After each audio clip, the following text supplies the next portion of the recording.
Bryan McDonald, welcome to the show. Thanks for having me, Chris. I am excited because there is so much to dig into here, especially with what you're doing with on purpose growth.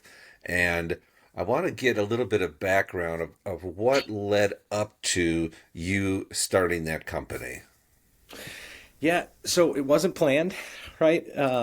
I've been in sales my whole 23, 24 plus year career.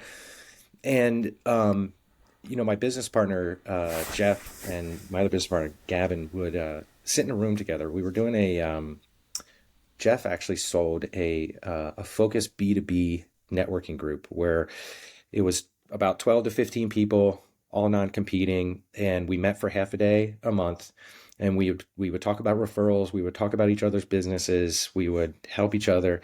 And one day, he approached me and said, "Hey, I want you to quit your job, and I want to start a company doing X, Y, and Z for entrepreneurs.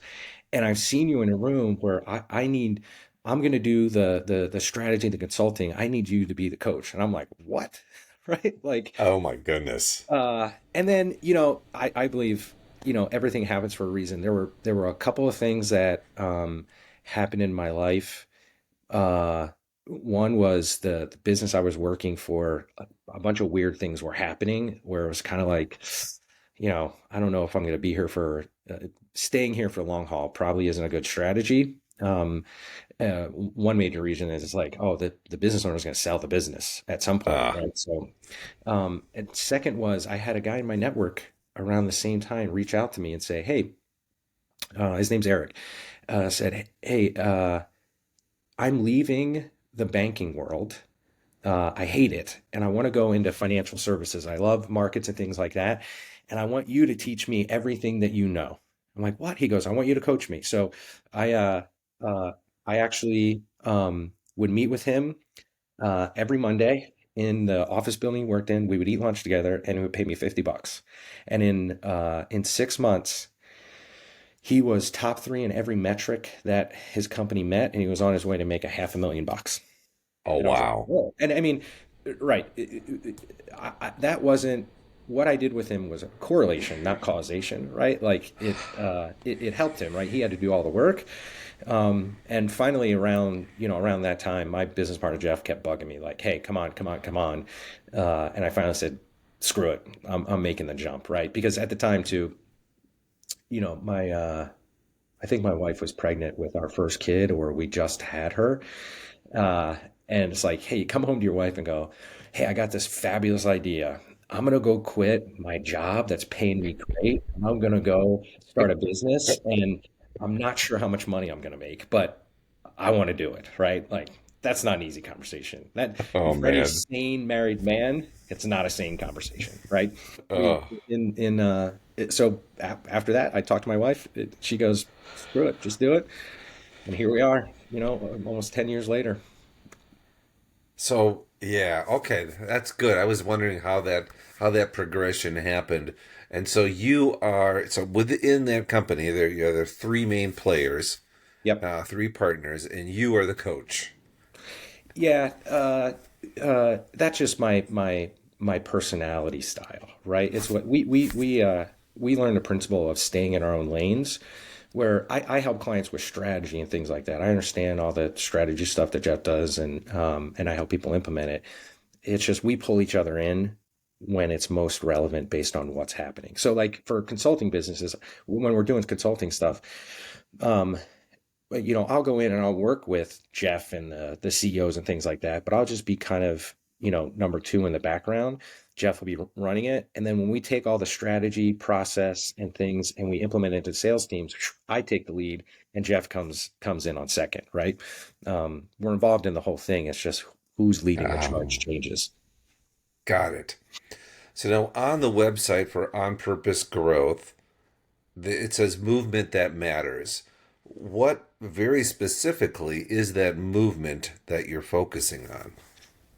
So it's sales and profitable growth, right? So move them it matters means how can you strategically uh, how can you build strategies and processes that make you very efficient and effective in the marketplace. Can I give you a real-time example? Oh yeah. Yep. So there's a company here in Chicago that we were working with that sold temporary heating and cooling equipment. 90% of their business was to the construction space, and 10% was to the um, I'll call it the retail single unit uh, commercial real estate businesses, right?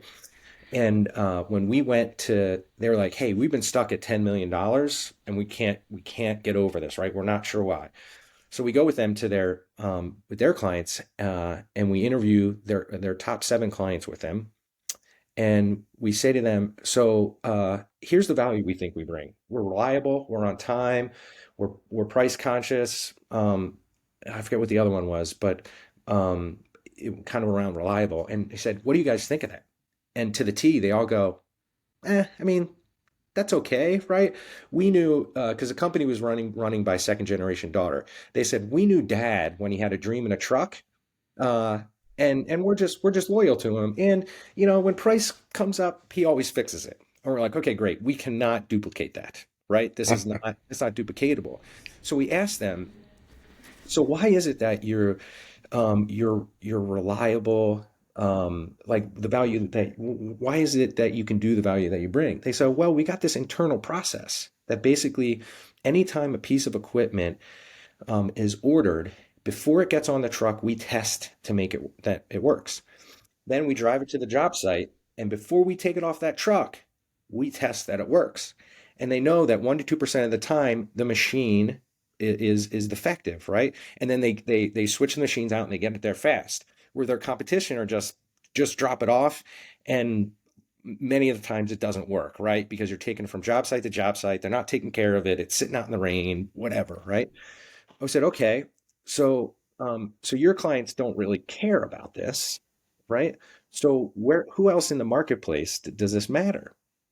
And they said, oh, this other 10% of business that we're doing, those people, if like think about it like a Panera in you're in Minnesota, I'm in Chicago. In the middle of winter, if I walk into Panera and on the outside it's 10 degrees, and then I walk into Panera and it's 10 degrees too because their heat doesn't work, I'm going to turn around, I'm going to walk out to somewhere else, right? Like, and then like with food, there's a bunch of food rules, health Oh rules yeah. around it, right? So these people care that when something happens, that when they order it, it gets here fast and it works because they can't open their doors. They don't make money if this thing doesn't work. I said, okay, perfect. They go, but here's another thing. Our competition, the big boys in the marketplace, they are very unreliable. Like 50% of the time when these people order uh, the stuff and it shows up, it doesn't work. So it takes them a really long time to fix their problem. So we said, okay, perfect. So what we did is we built a strategy around this that we tested and a process. And we noticed that, oh, boom, people actually uh, move. These people actually say yes faster, right? Um, so we crafted an if you sign a retainer contract with us and a piece of machinery doesn't show up that works, we'll pay your days lost revenue. In 9 months, revenue went up $1.7 million and profit went up 1.8 because this is way more profitable business than the construction company beating them up. And they literally grew in Chicago, and then the owners wanted to move to Dallas, and they took this strategy, went to Dallas, and created a market there with it. Got it. So you really dug in, looked at their whole system, and pulled out what they really weren't able to quantify or express until you worked with them on that. And that 10% I'm assuming that has since grown more than 10% at this point Oh if yeah, it's yeah. working. So This was yeah, this is 5 years ago, something like that. Uh, I'm sure we it's a weren't, big part. yeah, we weren't even involved in them going to Dallas, right? It was like once, I mean, our job is to get clients to not need us, right? So we got to work ourselves out of a Yeah. job. So once we implemented this with the sales team and said, hey, here's the sales process, here's what you're listening for. If you don't hear these things, move on. because you're standing in front of a prospect that looks like one that isn't. So, and once they got going, they just they skyrocketed, right? Because that the strategy was the how do I say this correctly? The the path of least resistance. It didn't have a friction in the sales process. Where in the construction space, it's like, oh well, I don't know if I want to switch, and I'm not really clear what reliable, and you guys are just a little bit high. These people they were focused on a completely different concern, right? It's like, oh, you can make sure that I'm open, I'll sign that. I'll sign it, Yes. right? Price, I don't care. Yeah, what company wouldn't? Correct. Correct. Right. So it's all based on something called the theory of constraints. Theory of constraints, if you're not familiar, it's very, very much akin to like Lean Six Sigma and continuous improvement. Yeah. Because their challenge was they didn't see that they had an operational effectiveness that they could leverage into the marketplace. We didn't change what they were doing. We just focused on, hey, let's figure out how to do that more. Can you, for the listener who doesn't know about the theory of constraints, could you give an overview of what that is? Yeah, theory of constraints basically focuses on throughput. Like, how do you look at a business as a system and create throughput where things run efficiently? Like, identify bottlenecks and root causes and either remove the bottleneck or uh, uh, make it less inhibitive, right? Um, so, like for instance, their bottleneck in sales was the fact that they were talking to the wrong market. That so when we Mm, shifted it to the right ideal client profile, it removed because the objection these people didn't have those objections, right? And they could just and also too operationally their throughput on equipment from moving it from one place to the next and making it work was very efficient, right? So we just took that and leveraged it into the marketplace because it's about sales is about being able to bring people in and through and then stay in and your system in an effective way. Or if you just got to keep push them through. Like some people just the transaction happens and that's it. Where these people, the transaction happens multiple times, right? It's a contract. It's not a once and done deal. right, Am I making sense? right. Yeah, absolutely. And it gives me a little bit deeper look into, well, into how deep you go, because, I previously I was a chemical engineer. I worked in the Oh, paper industry, and I remember how intense just process control was and process management, and a lot of what you're doing with customers is really some of those very same basic principles. So I think I want people to understand that it's not a simple, easy, or even ineffectual process, even just to apply the theory of constraints. It can make a very big difference in your business, in your revenue, in your reputation. There's so many pieces to that. So overall then, when somebody wants to know what does on purpose growth the company do, what is your answer to that one? it's increased sales through strategy and process. Because if you build it, we believe that if you build a better system, your people or you, if you're operating that, can be more effective, right? Like sales skills come secondarily, right? They're important. I'll say it this way, skilling up a sales team or yourself as an entrepreneur, kind of running your own consulting business, getting the skills is necessary, but it's not sufficient enough to get you to where you want to go, right? Because I can be a highly skilled salesperson, but if my strategy is flawed, my skills don't matter, right? I'll give you another example how you apply strategy and noticing patterns. So, I have a client early on when we were working together in the first 2 3 months. He's a fractional COO, EOS integrator, and he was telling me all these stories about in his pipeline how um, he was talking to visionary CEOs who didn't really have was piecing together a leadership team, right? It wasn't complete. He had a couple pieces, and they were looking for a fractional person, fractional COO, fractional integrator. And he may have closed like one out of 15 or 12 of these, right? And they would try to they would elongate the sales process. They would kind of drag along. They'd be non-committal. And then he was telling me stories about visionary CEOs who have a leadership team that are looking for a full-time integrator, COO, and he would just get into conversations with them around thinking around what to do, like a thought partner, right? Like, hey, how should Yeah. I, you're an expert in this area, how should I think about this, what do I ask the person to do? And I think it was 4 of 4 conversations he had, that person would go make an assessment like, wait, I don't need a full-time person, I need somebody to do these things and you can do them. Can you send me a proposal? So I told him, I said, hey, here's our strategy is you're going to stop talking to people who want a fractional COO and you're just going to get yourself into conversations with people who want a full-time person because there is less friction in that sales process and those people actually buy, right? So here's your strategy, right?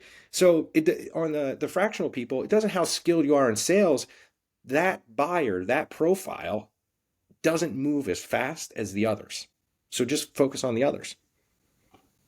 Oh, that's brilliant. So, what I'm seeing is there's a lot of strength in dealing with the sales team and the sales process, but you're holistic because you understand that that can't go anywhere if you don't have the operational side, the strategy and the processes stream in place and working right and streamlined and doing the things they're supposed to be doing. And so that's probably okay. That gives me a pretty good overview. Now, when you come in and work with a sales team, somebody says, please come in and improve my sales team, my Yep. sales process. What does that process look like? Usually what they're looking for is less of a transactional environment and more of a relational. So we're I'm doing a lot of listening and question asking skill development, how to uh, co-create offers with clients, right? Have them, kind of tell you what they want and then package it back up to them and say, hey, so this is what you want. Is that what you want to do? Right? Because, um, you know, it's those are the sales skills that I think are most important, right? How do you interact with somebody so they break they break down the wall or the barrier that they're putting up to protect themselves from you, right? Because it's natural in the sales world, it's natural. It's like, hey, I'm going to tell you as little of the information as possible. I'm going to hold back some stuff, but I'm going to hold you guilty when you're wrong of inaccurate information that I never told you, right? So how do I get people to be transparent? I was talking to a client this last night. He's like, when prospects are transparent and vulnerable with me, we make so much progress, and I can actually help them. And uh, and it was a layup question to him. I said, "So how are you doing that?" Right? And he goes, "I'm transparent and vulnerable." I go, "Yep, Ah, that's exactly how it works." Right? Um, so I'm kind of going all over the place here, but it's communication and interaction versus closing techniques and tips and tricks, right? Because we live in a world that um, everybody wants to buy, but nobody wants to be sold, right? So how can you help people buy? So it's helping them qualify people. Like, hey, not everybody is a prospect. I referred to this earlier. Somebody that looks like a prospect but's not, because they're actually yeah. never going to buy, right? Because it's about spending more time with the right people and less time with the wrong people, um, um, qualifying people, and then taking them through a sales process that they find valuable. It's not. It's more. Well, it's mutually about both of you than one other person. It's funny. My Zoom keeps I doing. know. I don't know how to turn that off. That is the strangest thing. It I must be know. built into the system There, because there's it shows up on Zoom too. there's balloons that fall too. Oh my goodness. Anyway, sorry. Yeah. So, uh, so, uh, so it's teaching those skills, listening. I'll call it consultative selling, right? I think we're in the world of consultative selling more and Yes. more because of what I said. People want to buy, they don't want to be sold, and they want a partner. They don't want somebody that's going to shoot them with their sales gun and run, right? Hmm. Yeah. And it's like you build this. It's kind of like a slowly starting moving train. It starts chugging along, and then once that thing gets going, it's really hard to stop it, right? And and that's what really, as an entrepreneur or a sales organization, that's what you're looking for. You're looking for the train that can't stop. You don't want the right the roller coaster, right?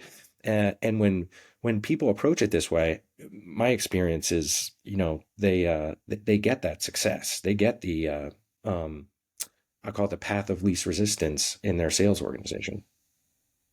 Can you think of an example of that kind of transparency? Because I would imagine there are some instances where a salesperson is used to doing things a certain way, and then they are taught that they should be more transparent.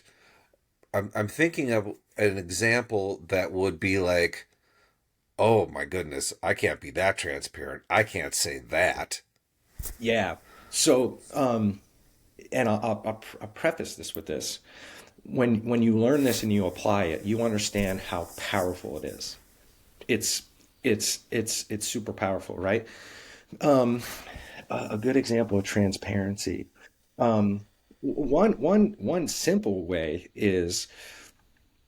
uh, is coming into a conversation and people hear it in your tonality and your body language. I was saying, Hmm. hey, Chris, I just want to listen to understand what's going on because right now I'm not even sure if I can help you. Right? Like, now, granted, some people use that tactic as like Yes, you know what I mean? as a Like tactic. as a Yeah. tactic, right? It's the genuineness, like, and it's along the way going, hey, if this is your problem, right? Like, we're not really good at that, right? Like, I know you want this problem fixed, but I got to tell you right now, we're really not good at that. Um, it's being and it's being transparent like that, because people realize you're on their side, of the table. Another way of like transparent vulnerability is like if they're running into a problem that causes them pain, maybe they start, what's a good example? It's like I realize somebody is, they're experiencing a problem which is making them work all the time, right? And you kind of know that they have a family. I would go, hey, like, how are you doing this? Because what I know to be true is when I'm working all the time, my family suffers, right? And I had a conversation with my daughter about this the other day, and here's what happened. Blah blah blah, like kind of going in that direction, and people go, "Oh wow, you're a human too." Now now I have permission to just be a human, and now I'm going to open up and go, you know what? This problem is manifesting in my business or in this business, but here's how it's manifesting in my life, and I need you to help me resolve that, right? Because really, Ah, you understand what I'm saying? yes. Right? It's like, what's the core issue? The core issue is I don't have the, like, hypothetically in this situation, the core issue isn't I've got this business problem. That's a symptom of the actual problem. The problem is I can't go hang out with my family, and if you help me resolve this, it gives me more time to do that, right? This is how it affects me personally, right? Uh, and if you can build relationships like that, uh, you you can't nobody can take that away from you, right? Like I've got a guy who was when I was in the insurance space, he was the CEO of a law firm. He was not an attorney. He was just a CEO of a law firm. And I built a relationship with him. Um, and when he left that business, he went somewhere else. And he called me up and he said, "Hey, I need you to come over here." And then, and I started and then right after that, I started my coaching business.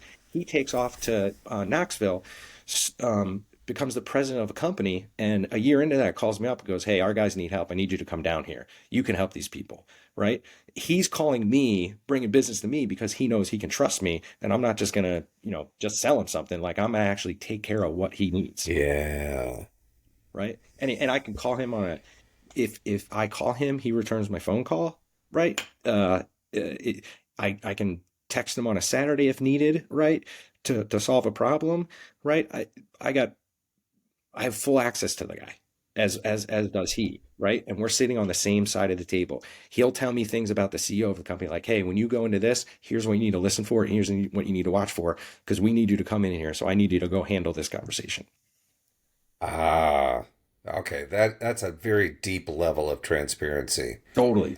Yeah, and then yeah, you talked about the genuineness, the authenticity. It really does come through. People feel when you're just using a line or when Hmm. you're actually coming in there and they know if you're coming in to sell or if you're coming in to consult and understand before you even talk about what you might be able to help them with. Hmm. Yeah, And, I've it, and I've and it's seen like that. that. Again, it's a slower moving train. When you start operating like this, right? It, you're gonna sell, but the more that you do it, the more kind of tidal waves it leaves in the marketplace where people just start finding you because you're getting referred because people go, "Hey, you can go talk to Bryan. You got a problem. You can go talk to Bryan, and he's not going to sell you something if he can't help, but you should go talk to him." Right?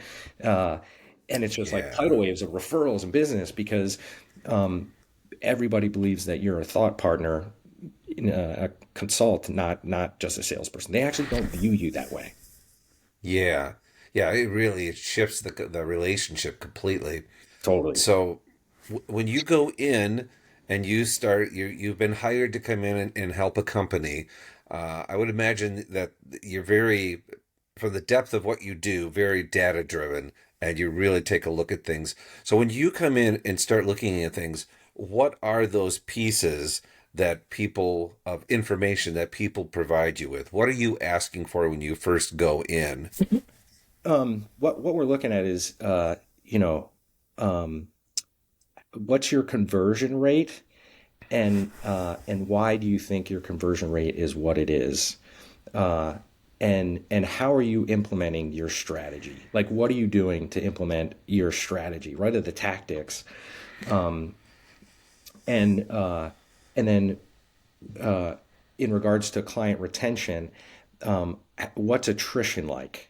Right, like right now we're working with a company who um, when it's a technology company, right? And they're bringing clients in, right? But uh, more than 50% of their clients are rolling off after month 4, 5, and 6, right? Right. So um, what we took a look at is, what's your sales process? Where are people, entering and leaving? uh, how are they rolling out, and where are they going, right? Are they just not, are they doing this on their own somehow, or are they going to, another service provider? And what's the market like, right? Like, how much of the market do you have, uh, and uh, and how much do we need to get, right? What's top, total market. um, so it's things like that. But we're also, well, in addition to, we're also actually going in and saying, in regards to data, what do you think your problem is? And then what's the root cause, right? We're mapping things out because I'll give you an example. You know, I sat in a meeting with a client who I was working with their customer service and sales team, and they were telling me we have a client problem where our people are not talking to our people aren't talking to our clients and giving them enough information, right? And then shipments are late. I'm like, okay, how many shipments? What is this like? What's the frequency on a monthly basis? And I kept digging in, and I said, okay, so how often is your operations team meeting, and how is the shipping person communicating with Hmm. everybody else. And here's what I heard. I heard, well, operations stopped meeting 6 months ago, right? They just don't do that meeting to communicate. Second thing is, um, the that person running shipping is isolated and not interacting with us. And then I started asking questions around that shipping person. I'm going, hey, you don't, you do, because there was also information like, okay, how much, how many shipments where your customer sends the truck and picks it up versus you order the truck and send it. And they were like, well, it's like 70% of the time the customer sends the truck, right? And there was a bunch of like they were late or they were changing things around. I said, hey, you don't have a customer service interaction problem. You have a shipping problem, Mm. right? Like you got to kind of piece it all together. But like you want me Yeah. to go yell at your customer service team, but they're just dealing with the data that they have. they're not actually they're not actually causing the problem. They're reactive. Yeah. They're being reactive to something else. I said, we need to go talk to your customers about being more efficient of sending trucks and sticking to those schedules because they're actually blaming you for the problem that they create. And who would have thought within any company really that communication would cause such an incredible difference, such a big effect on everything else in there? And that's just one little communication piece. It's not even communication as a whole. Uh, Correct. were there communication issues beyond that? Was it, systemic? Yeah, that was a Yeah. just an example of what's happening, right? Yeah. Across the company, um, people just weren't communicating, right? And part of it is what's the process on meeting cadence and what actually is happening in meetings, because that can facilitate communication, right? Like, here's what we're going to talk about. Here's the frequency of what we're going to talk about it, and here's how we're going to handle things, where you can actively manage problems versus just constantly reacting to them. Got it. Let's dig in a little bit into your coaching and your coaching style. Mm. How does your style of coaching um, differ from, let's just say, the typical run-of-the-mill business coach?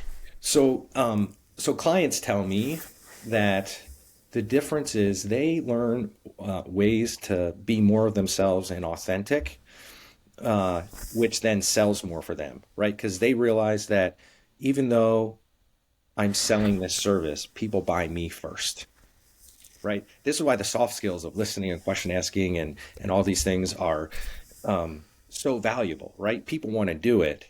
They just don't necessarily know how to show up and do it, Yeah, right? Like the intention's there. It's like, hey, how do I do this? Um, uh, so that's one thing. The second thing is I believe that because I consider salespeople entrepreneurs, right? You're a majority of them yeah, create anything from nothing, and I'm working with them as well as with fractionals and consultants, people who own their own business, and I believe that business growth or sales growth is 50% who you're becoming and 50% skills and strategy, right?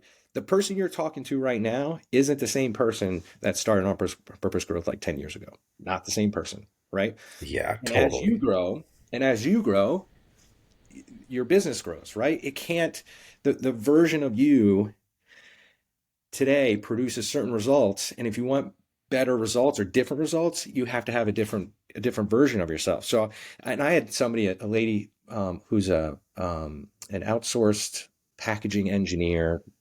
I think she calls herself.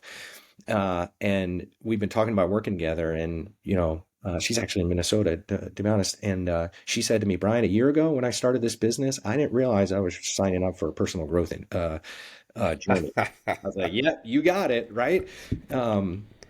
So I focus on that is helping people become who they want to be and shifting from sales to that part, right? And contextually, like actually everything that in regards to client and prospect interaction that I believe in and I philosophize in and I teach, it can be applied in the real world, right? That's what I tell Mhm. people. I go, hey, this concept, go use it with your family, friends, people that you can't lose with, and see how it works. And they're like, "Whoa, that was great!" Like, because it's just interacting with people, right? Because it's not necessarily sales. Your Yeah. stereotypical sales, right? Um, uh, that's one thing, and uh, and then kind of going more back to some of the specific sales stuff. I iterated this before.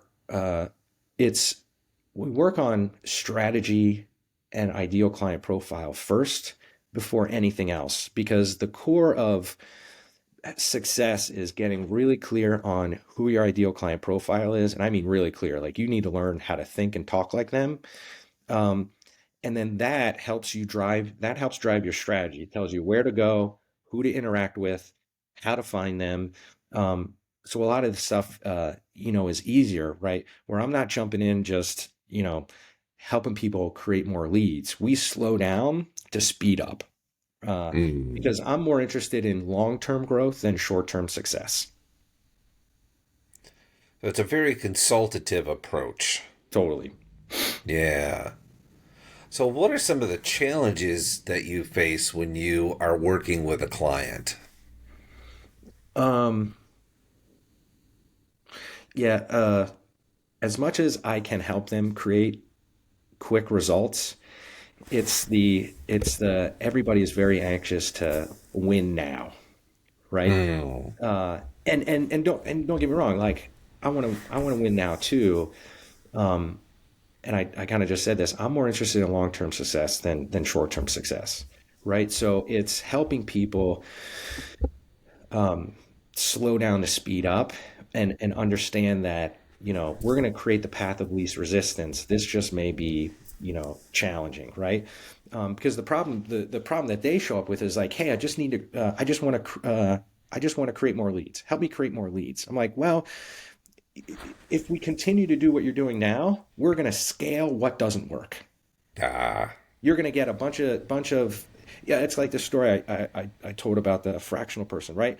I could have helped him create more conversations around fractional help with somebody looking for fractional help, and that just would have you know taken 1 out of 12 and taken it to 2 out of 24, or double that, right? Right. Versus no, like let's focus on this other thing, and let's talk to less people and convert more.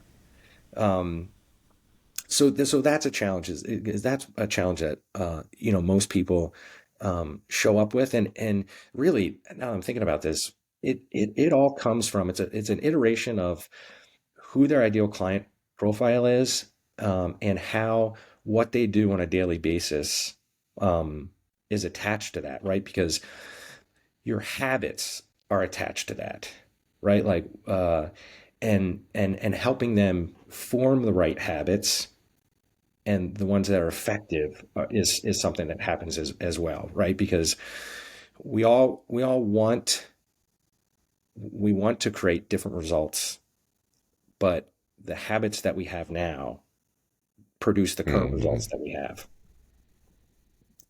So you really, yeah, it goes back to that personal growth. You, uh, that's almost the main definition of your work is transforming them as a person. Oh, totally. Help them become who they want to become, right? Because the growth in sales is about the person that's on that end of it, Yeah. right? So how do you help them do that? It's a process. Uh, Yeah. um, I would say one way, and I was talking to a client about this last night, is um, in the beginning being, and this goes to the transparency vulnerability thing, going, hey, this is going to be really hard. This is going to be hard. I'm not going to joke you. I'm not a magic pill. Um, do you really want to do this? Because I'm gonna challenge you. I'm gonna point out the things that are good, and I'm gonna point out the things that are like, hey, this is kind of getting in your way. Uh, do you see that, right? And sometimes it's gonna be tough. Um, and having them understand that because uh, I know that to be true about myself, right? Like the only good things only, how do I say this the right way? Really good things come on the other side of hard things, Ah, yeah. right? Yep. So it's one getting them in that awareness of like, hey, this is going to be challenging and hard, uh, uh, because then we can partner together. They realize that I'm on their side. I'm not here to beat you up. I'm here to point out the things that help raise your awareness, and then once we raise your awareness, then you can change, right? Because without awareness, you're not going to change, right? You're just going to be stuck in the in the same patterns.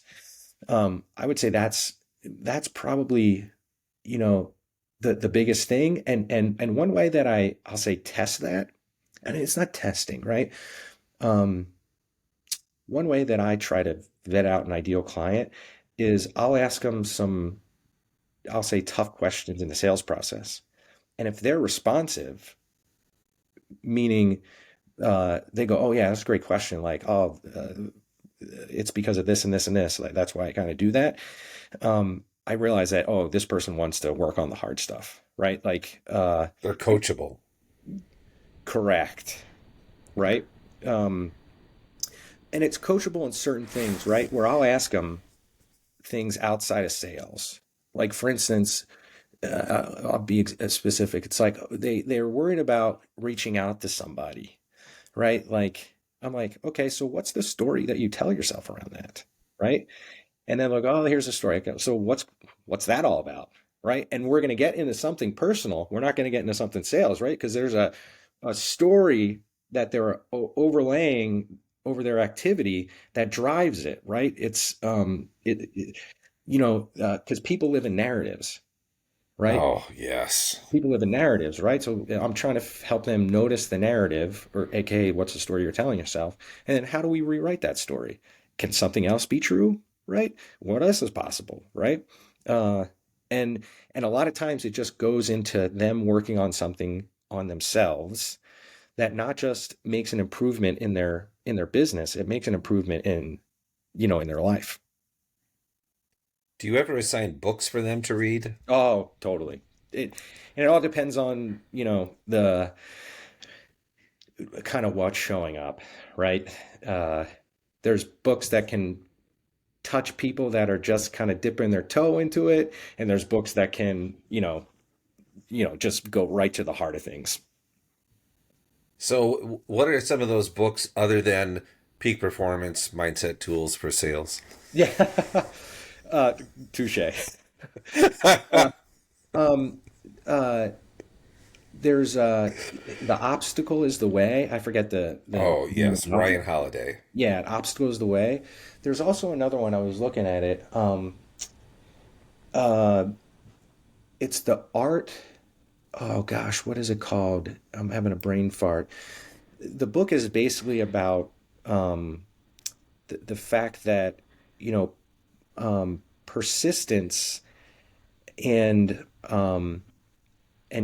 persistence is constantly needed because challenges are always going to show up, right? And the difference between Ah, somebody who succeeds and somebody who breaks through what they want is the person that looks at challenges as a way to grow and learn, right? Because I tell people like and you probably know this, entrepreneurship is not a straight line.